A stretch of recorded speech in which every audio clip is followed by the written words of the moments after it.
लिखो।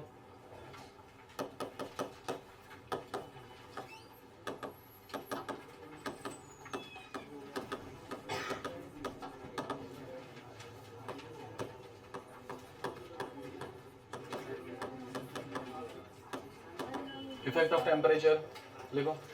ये बंद कर बे, पहले से इतना कूलिंग तो है। अब इफेक्ट ऑफ टेम्परेचर, इसमें कोई एक अगर रिएक्शन दी है, ध्यान दो, रिएक्टेंट गिविंग दिस प्रोडक्ट, ठीक है, एंड टेम्परेचर जब कभी आएगा तो they'll give us delta H, ठीक है। Let us say delta H for this reaction is negative. Negative मतलब एक्सोथर्मिक और endothermic? Exothermic, okay.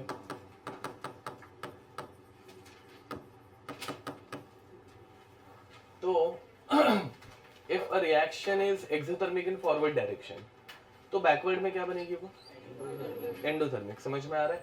So this reaction is exothermic in forward direction and endothermic in backward direction.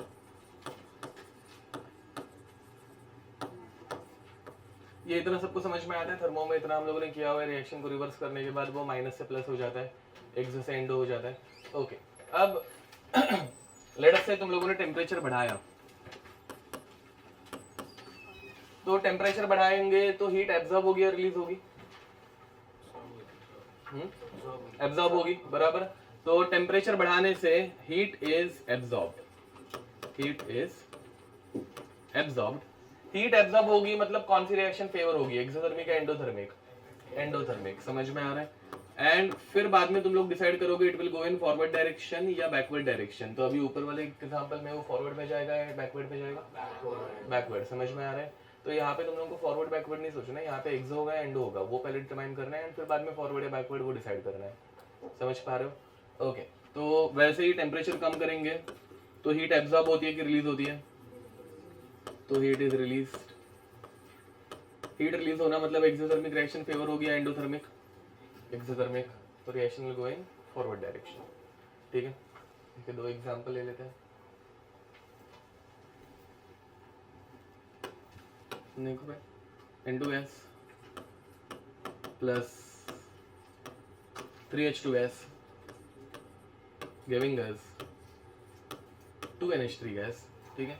And delta H for this reaction is -90 kilojoule per mole, ठीक है। For forward reaction temperature बढ़ाएंगे या कम करेंगे वो तुम लोगों को बताना है, ठीक है। And 2N2O4 gas giving us 2NO2 gas. Delta H for this reaction is plus 100 kilojoule per mole. For forward reaction temperature बढ़ाना है कि कम करना है वो तुम लोगों को बताना है, ठीक है। करो ये सॉल्व।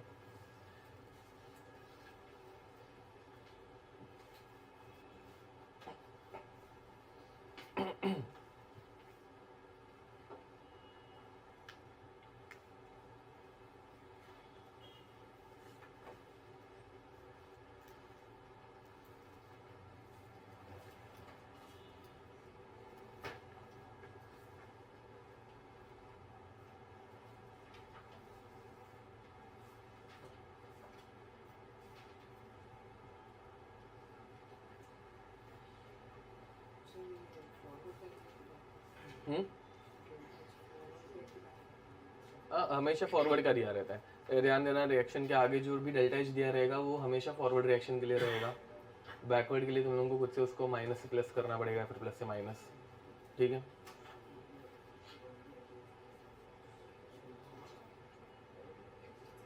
हो गया, डन। अब तो इसमें फॉरवर्ड रिएक्शन इज नेगेटिव मतलब एक्सोथर्मिक है। एक्सोथर्मिक के लिए हीट एब्जॉर्ब होगी या हीट रिलीज होगी? एंड हीट रिलीज करने के लिए टेम्परेचर बढ़ाना पड़ेगा या कम करना पड़ेगा? तो टेम्परेचर कम करना पड़ेगा। एंड ये फॉरवर्ड में एंडोथर्मिक है। एंडोथर्मिक के लिए हीट एब्जॉर्ब होगी तो टेम्परेचर कम करना पड़ेगा, बढ़ाना पड़ेगा, बढ़ाना पड़ेगा। ये समझ में आ रहा है? तो टेम्परेचर बढ़ाने से हर रिएक्शन फॉरवर्ड में जाती है, ऐसे कंपलसरी है क्या? नहीं है, ठीक है। ओके, अब इसके लिए हम लोगों ने एक रिलेशनशिप देखा था, टेम्परेचर का रिलेशन विद के इक्विलिब्रियम, ठीक है। इसका फॉर्मूला था ln of K2 by K1 is equal to delta H not by R T2 minus T1 upon T1 T2, ठीक है। एंड इसकी ओरिजिनल इक्वेशन क्या थी? इसकी ओरिजिनल इक्वेशन थी ln of K equilibrium is equal to delta S not by R minus delta H not by R T. ये याद है? चलो ड्रॉ, ये क्वेश्चन किया है आई गेस हम लोगों ने। ड्रॉ ग्राफ फॉर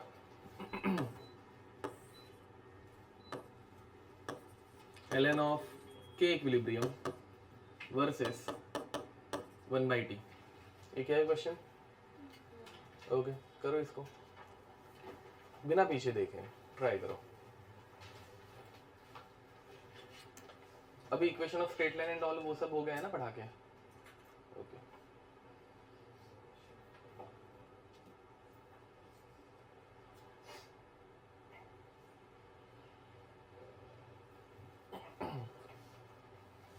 चाहिए तो इसकी हेडिंग लिख देना, वेंट ऑफ इक्वेशन या फिर रिलेशन ऑफ टेम्परेचर विद के इक्विलिब्रियम। के इक्विलिब्रियम को सिर्फ टेम्परेचर चेंज करता है, बाकी कोई चीज़ चेंज नहीं कर पाती, ये भी पढ़ाया हुआ है।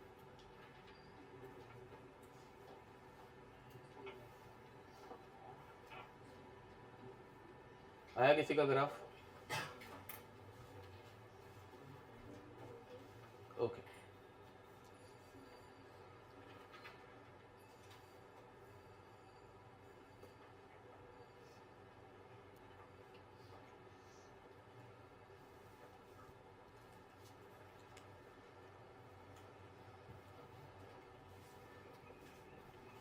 बनाना कुछ तो कर, सोच सा, नहीं आ रहा है।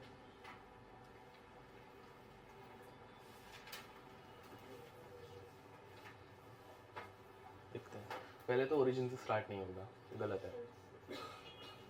ओके, क्यूब है, कर्व क्यों? क्यूब है, स्ट्रेट लाइन क्यों? बट मतलब बोल सकते हैं, बट अब देखो भाई, पहली बात, ये इक्वेशन किसके लिए है वो तुम लोगों को डिसाइड करना पड़ेगा, पैराबोला, हाइपरबोला या स्ट्रेट लाइन, ठीक है। ओके, एलिप्स एंड ऑल वो सब अपने को नहीं है, ठीक है। तो y ना, ये y एक्सिस पे है, इज इक्वल टू, अब ये 1/tx है, तो delta H not by R क्या बन गया? m बन गया, प्लस ये क्या बन गया? c। तो ये ओरिजिन से स्टार्ट नहीं होगा, फिर बाद में। अब इसका स्लोप पॉजिटिव है कि नेगेटिव है? नहीं, गलत, तुम लोग नहीं बता सकते। हाँ, depends on nature of reaction कि एक्सोथर्मिक है एंडोथर्मिक है, समझ में आ रहा है? तो डेल्टा एच अगर तुम लोगों को नेगेटिव में दिया है तो माइनस ऑफ माइनस क्या बनेगा? प्लस, तब जाके ग्राफ ऊपर जाएगा, जो लास्ट टाइम हम लोगों ने किया था। एंड अगर डेल्टा एच पॉजिटिव दिया है तो प्लस ऑफ माइनस माइनस, तो ये ग्राफ नीचे आएगा, ठीक है। कुछ याद आ रहा है? ऐसे कुछ पढ़ाया हुआ था। तो यहाँ पे late us say that delta H is positive, last time negative का करके हो गया है, पॉजिटिव मतलब एंडोथर्मिक। तो ये ग्राफ ऊपर जाएगा नीचे जाएगा? अभी नीचे जाएगा, ठीक है। तो it will go like this, समझ में आ रहा है कुछ? ओके, ये जहाँ पे ओरिजिन को टच कर रहा है वहाँ पे इंटरसेप्ट क्या रहेगा? Delta S not by R. And इस ग्राफ का स्लोप क्या रहेगा? Minus of delta H not by R, minus of delta H, क्योंकि नीचे जा रहा है ना, तो माइनस ऑफ प्लस माइनस होता है, नीचे जा रहा है, ठीक है। ये समझ पा रहे हो? ये किया था भाई। नेक्स्ट आगे बढ़े। इफेक्ट ऑफ टेम्परेचर में किसी को कुछ दिक्कत? ठीक है, ओके।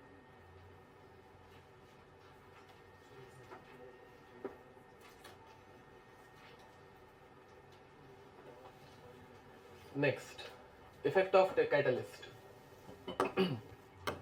लिखो। फोर्थ, इफेक्ट ऑफ कैटलिस्ट या फिर एडिशन ऑफ कैटलिस्ट। कैटलिस्ट क्या करता है? गलत मतलब आधा करेक्ट, नहीं डिक्रीज नहीं टेम्परेचर का कैटलिस्ट फॉरवर्ड बैकवर्ड दोनों का रेट बढ़ाता है। रिएक्शन का रेट बढ़ाना मतलब सिर्फ फॉरवर्ड का बढ़ाना, समझ में आ रहा है? हाँ, without taking part in the reaction, ठीक है, वो गलत है एक्चुअली, वो हम लोग बाद में किसी चैप्टर में पढ़ेंगे, बट अभी के लिए ठीक है। तो लिखो भाई, catalyst increases rate of both, catalyst increases rate of both forward and backward reactions equally. मतलब वो temperature required to achieve equilibrium वो सब टेम्परेचर वो सब नहीं, अभी नहीं, वो टेम्परेचर कांस्टेंट पकड़ के हम लोग चल रहे हैं। Catalyst increases rate of forward and backward reactions both equally. Catalyst increases rate of forward and backward reactions both equally, ठीक है। And hence it does not alter, and hence it does not alter position of equilibrium, and hence it does not alter position of equilibrium, but the time required to reach the equilibrium decreases. Hence it does not alter the position of equilibrium, but the time required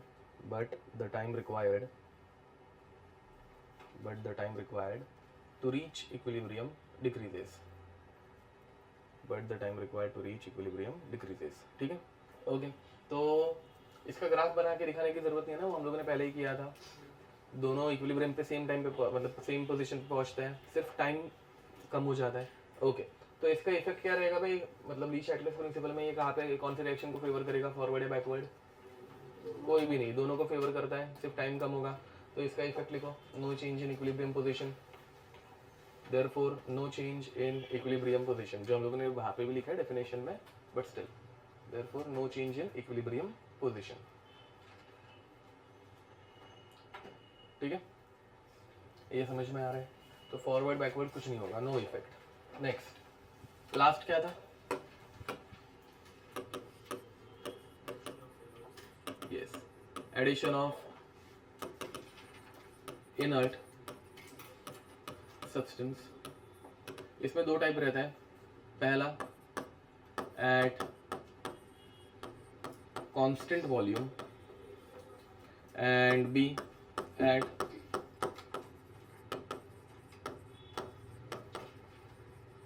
variable volume, ठीक है। अब ध्यान दो, देखो भाई, अगर तुम्हारे पास एक बिस्लरी की बोतल है, उसमें अगर हवा भरने की कोशिश करेंगे, उसका वॉल्यूम बढ़ता है क्या? बिस्लरी की बोतल, प्लास्टिक की बोतल, कड़क प्लास्टिक, ठीक है, उसका वॉल्यूम चेंज होता है क्या? थोड़ी सी स्टार्ट में फूल जाती है, जितनी भी हवा मतलब ऑक्यूपाई कर सकते हैं, वॉल्यूम थोड़ा सा एक्सपांड होता है, ठीक है। उसके बाद होता है क्या? उसके बाद अगर जबरदस्ती उसके अंदर हवा भर रहे हैं तो क्या होता है? फूट जाएगा। वो फूटने से पहले क्या होता है? प्रेशर बढ़ता है, समझ में आ रहा है? ठीक है, देखा है ना, वो बोतल कड़क होते जाती है ना, मतलब मुंह से भी किया होगा ना, ऐसे जबरदस्ती उसके अंदर खाली बोतल में हवा भरने की कोशिश किया होगा, सब करता है, मुझे पता है। अब तो at constant volume if we are adding some air, air मतलब इनर्ट सब्सटेंस, आर्गन, नियॉन, कुछ तो, ठीक है, तो what will happen? Pressure increases, समझ में आ रहा है? ठीक है, एंड उसी बदले अगर मैं किसी बलून के अंदर कोई इनर्ट गैस फिल करने की कोशिश कर रहा हूँ, आर्गन, नियॉन, कुछ तो, ठीक है, तो क्या होगा? वॉल्यूम बढ़ेगा, समझ में आ रहा है? तो पहली बात एट वेरिएबल वॉल्यूम मतलब क्या? तो वॉल्यूम बढ़ता है, समझ में आ रहा है? उस टाइम पे प्रेशर क्या होगा भाई?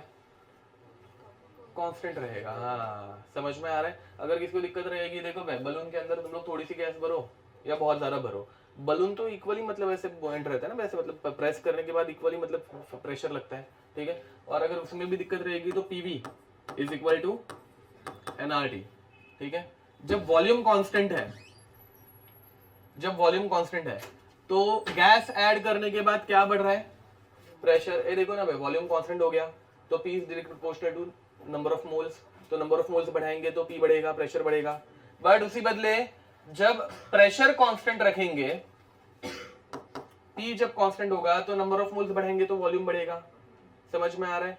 तो जब वॉल्यूम बढ़ता है प्रेशर कांस्टेंट है, जब प्रेशर बढ़ता है वॉल्यूम कांस्टेंट है, number of moles of gas change हो रहे हैं, ठीक है। तो यहाँ पे वॉल्यूम बढ़ता है एंड प्रेशर रिमेन्स कांस्टेंट। इसमें कोई दिक्कत? ओके अब फर्स्ट स्टार्ट करते हैं eight constant volume, eight constant volume. अब मुझे बताओ वॉल्यूम अगर कांस्टेंट रह रहा है तो number of moles of gas भी कांस्टेंट ही रहनी चाहिए, समझ में आ रहा है? तो volume is directly proportional to number of moles, ये अपने को पता है। तो since volume is constant, number of moles of gas is constant, ठीक है? तो नंबर ऑफ मोल्स ही चेंज नहीं हो रहे हैं तो रिएक्शन में कुछ फर्क आना चाहिए क्या? नहीं, समझ में आ रहा है? लास्ट लेक्चर हम लोगों ने प्रेशर पढ़ा था, प्रेशर कम करने से वॉल्यूम बढ़ता है, वॉल्यूम बढ़ने से नंबर ऑफ मोल्स बढ़ते हैं, reaction goes in that direction having more number of moles. यहाँ पे नंबर ऑफ मोल्स क्या रहेंगे? कांस्टेंट, मतलब इक्विलिब्रियम में कुछ चेंज होगा क्या? तो नो चेंज इन इक्विलिब्रियम, ठीक है? उसी बदले second B, at variable volume, B at variable volume. अब एट वेरिएबल वॉल्यूम, वॉल्यूम क्या होगा? बढ़ेगा। वॉल्यूम जब बढ़ता है तो नंबर ऑफ मोल्स भी बढ़ते हैं, तो reaction goes in that direction having more number of moles, reaction goes in that direction having more number of moles, ठीक है? इसका एग्जाम्पल ध्यान दो।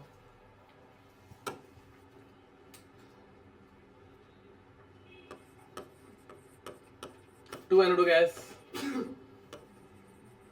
गिविंग अस N2O4 गैस, ठीक है? इसमें मैंने ऐसे टाइम पास में नियॉन ऐड कर दिया, ठीक है? अब इसमें दो कंडीशंस देंगे, वो नियॉन की एडिशन हो रही है at constant volume and at variable volume. अब वॉल्यूम कांस्टेंट है तो नंबर ऑफ मोल्स भी कांस्टेंट है, तो इक्विलिब्रियम कौन सा डायरेक्शन में जाएगा?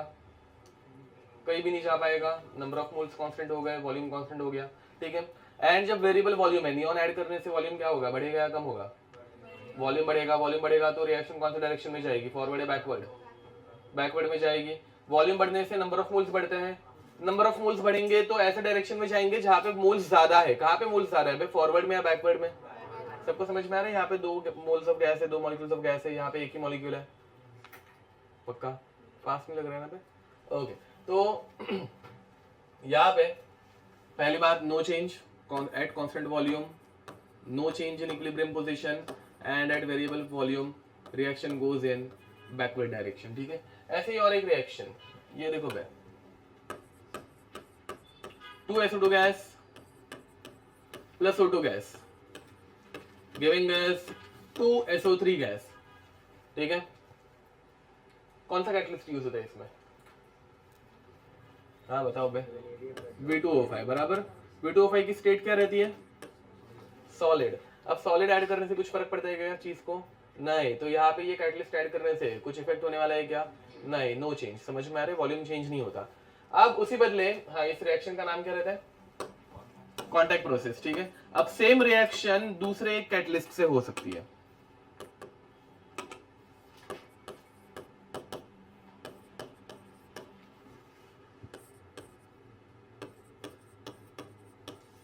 इसे बोलते हैं lead chamber process when we use NO।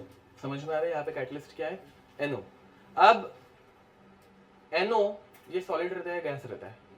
Gas है, पता है ना? नाइट्रोजन ऑक्साइड गैस, ना सॉरी नाइट्रस ऑक्साइड गैस, ठीक है? अब नाइट्रस नहीं है, नाइट्रिक, गलत नाम दिया मैंने, नाइट्रिक ऑक्साइड गैस। अब यहाँ पे गैस ऐड किया, एंड अगेन जैसे इसने बोला था अभी थोड़ी देर पहले कि catalyst increases rate of reaction without taking part in the reaction. समझ में आ रहा है? अगर ये पार्टिसिपेट नहीं कर रहा मतलब it is acting as a inert substance. अरे समझ में आ रहा है क्या? Without taking part in the reaction तो it is acting as a inert gas ना। तो अगर ये इनर्ट गैस जैसा बिहेव कर रहा है तो यहाँ पे वापस दो कंडीशन आ सकती है। Although it is a catalyst, it can also act as an inert gas. तो constant volume and variable volume. अब मुझे बताओ at constant volume what will happen? No change and at variable volume reaction will go in forward direction and backward direction, backward direction.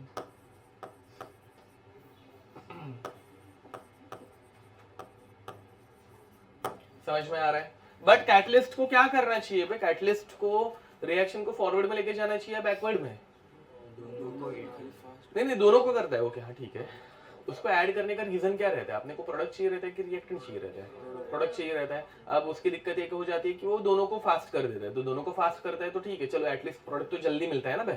But जब variable volume है तो product दे रहा है कि reactant दे रहा है? वापस रिएक्टेंट दे रहा है। तो कैटलिस्ट की एडिशन हम लोग कौन से कंडीशन में जनरली करना प्रेफर करते हैं? कांस्टेंट वॉल्यूम है वेरिएबल वॉल्यूम? समझ में आ रहा है? क्योंकि वेरिएबल वॉल्यूम रहेगा तो रिएक्शन बैकवर्ड में जाएगी। Again it depends on type of reaction. यहाँ पे इधर नंबर ऑफ मोल्स आ रहा है इसलिए बैकवर्ड में जा रही है। अगर दूसरी कोई रिएक्शन रहेगी जहाँ पे दूसरी तरफ नंबर ऑफ मोल्स आ रहा है तो वो फॉरवर्ड में जाएगी। समझे? तो ऐसे कुछ रटना मत है कि मतलब मैंने बोल दिया और ऐसे ही होता है, ऐसा नहीं है। ठीक है, वो दिमाग लगाने का। ओके, लिख दो।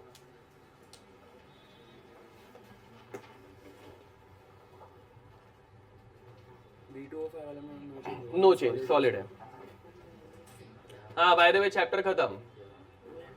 हाँ, नया चैप्टर अभी। हाँ, तो भाई तो लास्ट टाइम अगर मैं टाइम पे आता तो लास्ट लेक्चर ही खत्म कर देता ये मैं।